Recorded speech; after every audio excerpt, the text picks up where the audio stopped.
to our country. There's a lot of kids out there maybe looking for a way to go. United States military, what does it mean for you today to tell these kids what their future could be defending our country? There's nothing greater in this world that we could do is to defend the Constitution of the United States by serving the United States in the military.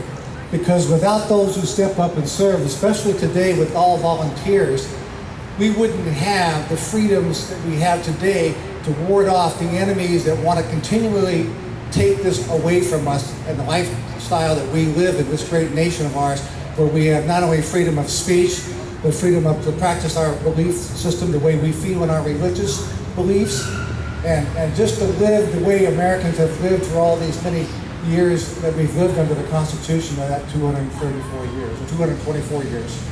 Just amazing. And Randy, you gave to your country, you did a lot for your country, and we can't thank you enough for everything you sacrificed for us. And of course, times are a little bit different to be a Marine compared to what they've been in the last couple of years, but the kids are still coming back hurting. What can we do as citizens to help those men and women who are coming back from Iraq and Afghanistan and from around the world, coming back with disabilities?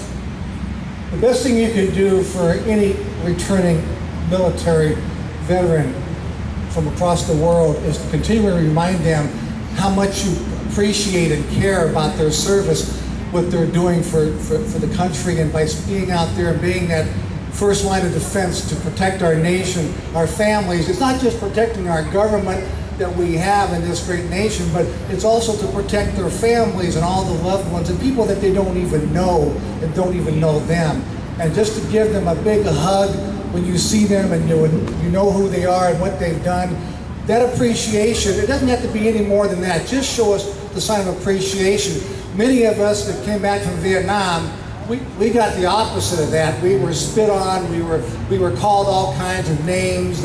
We were looked upon as like somehow we were the dregs of society for having served our nation.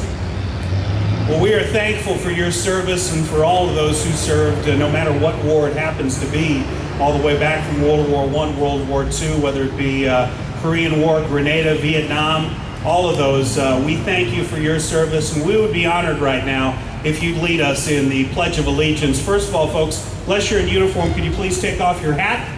Look at the flag, and our man here, Randy, is going to lead us in the Pledge of Allegiance.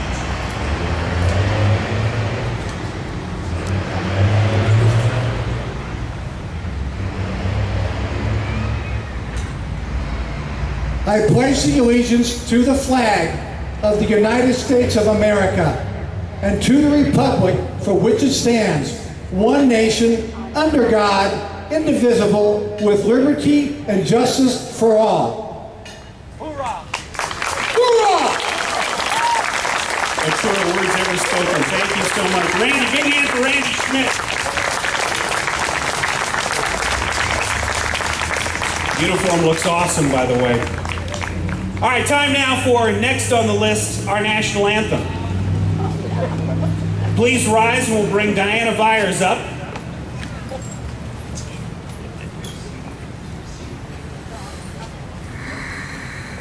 I got to tell a funny story. I grew up outside of Chicago, and there was an announcer on the radio used to the Cubs game by the name of Harry Carey.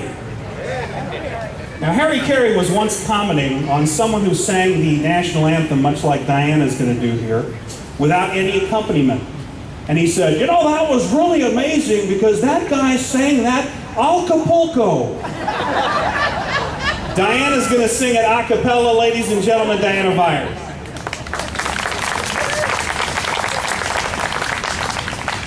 Oh, say, can you see by the dawn's early light what so proudly we hailed at the twilight's last gleaming, whose broad stripes and bright stars through the perilous fight o'er the ramparts we watched were so gallantly streaming, and the rocket's red glare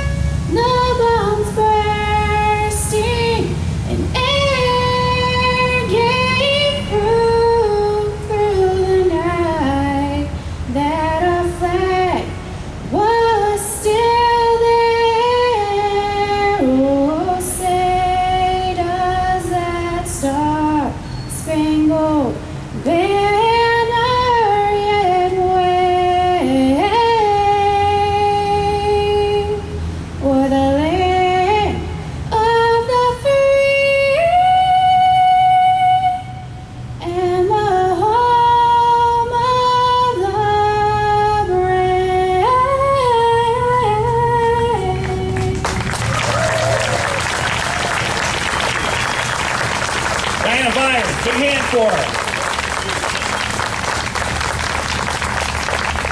All right, now we've got something that's kind of interesting here. This is what they have on the agenda here is the Preamble Mixed Voice Chorus. Now this is a performance going to blend the preamble of the Constitution with some thoughts from our founders and also some other historical figures. I'd like to bring up right now Donna, Tom, Hannah, Becca Adams, and Bill Thomas.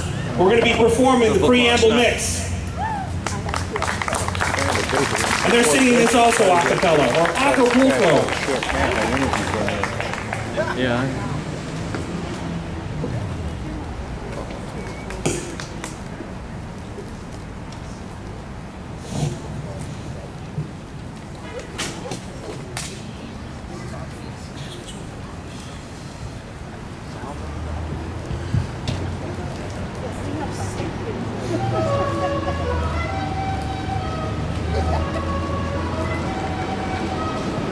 We the people.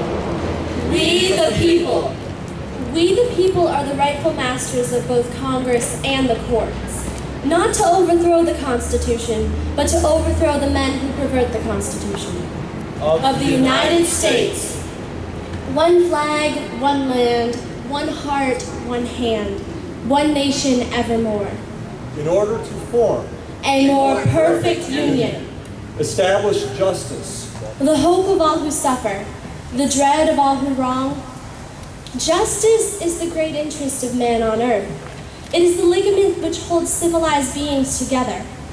Wherever her temple stands, and so long as it is duly honored, there is a foundation for general security, general happiness, and the improvement and progress of our race. ensure domestic tranquility, With malice towards none, with charity for all, with firmness in the right as God gives us to see the right. Let us strive on to finish the work we are in, to do all which we may achieve and cherish a just and lasting peace among ourselves and with all nations. Provide for the common defense. promote the general welfare, The care of human life and happiness, and not their destruction, is the legitimate object of good government. However, if Congress can employ money indefinitely to the general welfare, and they are the sole and supreme judges of the general welfare, it would subvert the very foundations and transmute the very nature of the limited government established by the people of America. and secure the blessings of liberty, That all men are created equal, that they are endowed by their Creator with certain unalienable rights, that among these are life, liberty, and pursuit of happiness, that to secure these rights, governments are instituted among men, deriving their just powers from the consent of the governed, to ourselves and our posterity. Let us contemplate our forefathers and posterity, and resolve to maintain the rights bequeathed to us from the former for the sake of the latter. For the Constitution of the United States was made not merely for the generation that then existed, but for posterity, unlimited, undefined, perpetual posterity.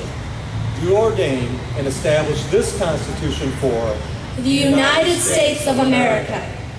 the Constitution is not an instrument for government to restrain the people. It is an instrument for the people to restrain the government, lest it come to dominate our lives and our interests.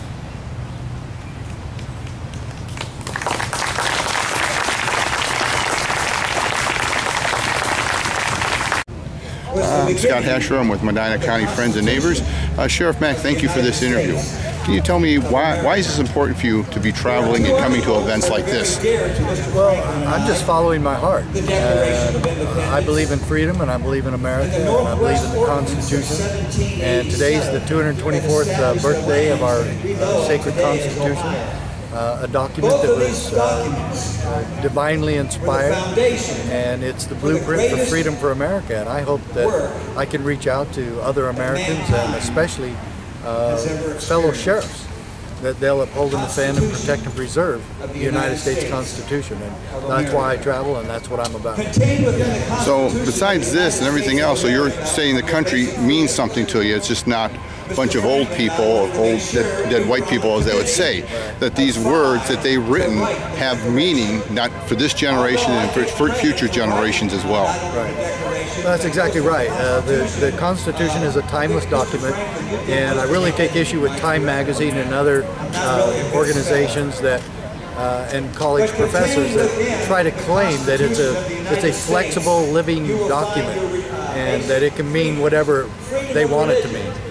It's the supreme law of the land, and there's a lawful and constitutional way to amend it. And until you do, well, it's the law of the land, and you have to obey it. And that's what my message is. Well, from the last time you came to Ohio, when I saw you speak here, have you seen a more awakening in people of understanding the Constitution, learning the history, and starting to realize how close they can to be losing the freedoms that are so cherished? You actually have a state senator by the name of Larry Obach. I don't know how to say his last name, that's why I tried to read it. But anyway, he's promoting and has promoted a law here in the state of Ohio that requires school students to study the Constitution. Now, there's a novel idea. Actually going to study the Constitution now. What my message is, how about public officials who actually keep their oath to uphold and defend the Constitution? We all swear an oath to do it. Yes. My question is there any evidence that local officials who swear an oath actually keep it? I also know that you've been trying to enlighten other sheriffs, and you have a program in mind. Are you getting closer to that goal of being able to invite all these sheriffs from all over the country to have that? Right now, we've set a tentative date for November 12th, where we're going to have about 150 sheriffs Of this year? across the country. This year, November 12th. And we've got to raise some money to make all that happen, because we're going to pay for the airfare for all these sheriffs to come to that meeting.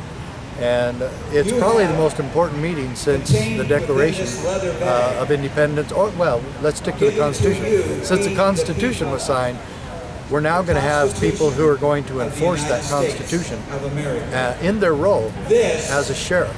And the ultimate protector in your county is the sheriff. And so if we make him a constitutional sheriff, it's going to be even more advantageous to everyone. So are you surprised at how many people, since you started this, hadn't learned the Constitution but are now picking it up and starting to realize what's all in there? The Constitution's becoming a vogue issue again, thank goodness. And because the Tea Party movement has actually caused part of that awakening.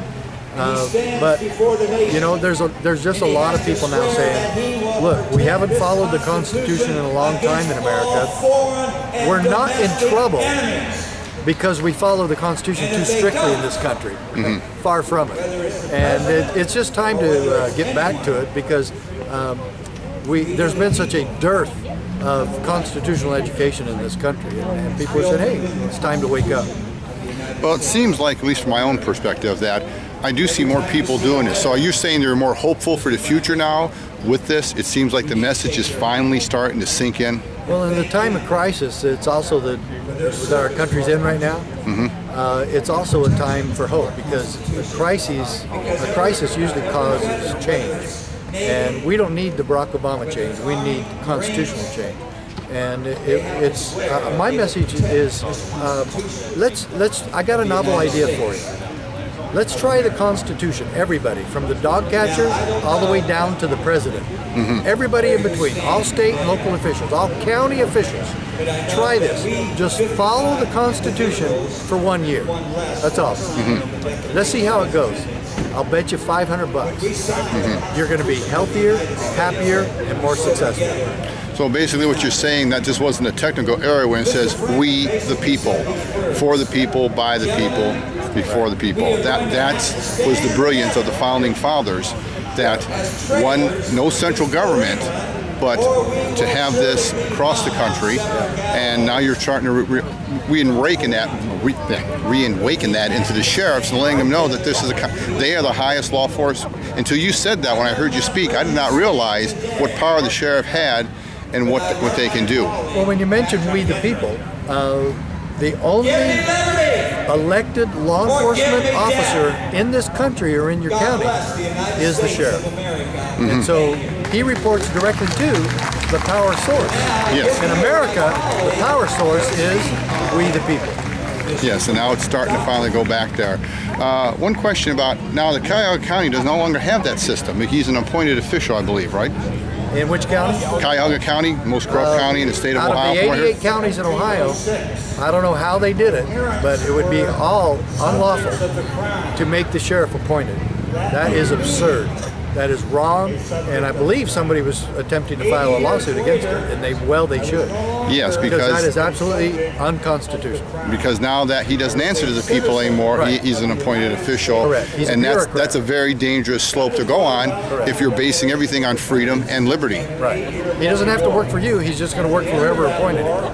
Yes, and that kind of destroys the whole reason to have it voted for a sheriff, right? How could a county take that over and do that? I don't know how the county commissioners have the gall or the conscience to do such a thing. Well, like I said, the county's in serious trouble. They're still being investigated as far as I know, and hopefully there'll be more people that realize that you can't make up the stuff as they go along. But I appreciate you taking the time to talk to me about this, Sheriff Mack, Well, and God bless you. Thanks a lot.